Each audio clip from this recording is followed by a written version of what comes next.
Hello dear viewers, আসসালামু আলাইকুম। চলে আসলাম ডায়াগ্রিপের পার্ট 17-এ। তাই আমি আজকে আপনাদেরকে এখানে কিছু জিনিস দেখাবো, আপনারা লক্ষ্য করবেন, যেটা দেখলে আপনারা আসলে খুবই উপকৃত হবেন।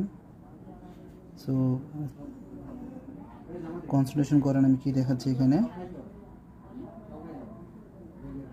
আমি আপনাকে আরেকটা দেখাবো এখান থেকে। এখানে আর এই বোর্ডের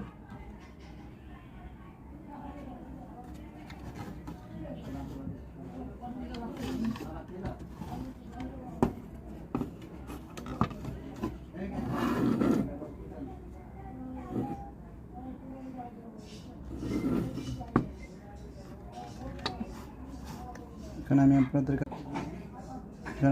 যে জিনিসটা দেখাবো সেটা হলো, দেখেন এখানে এটার ব্যাপারে আমি আলোচনা করেছিলাম আর কি। তো এটা আমি খুলবো, ওটা পুরো টেকনিকটা হলো এখান থেকে। দেখেন এখান থেকে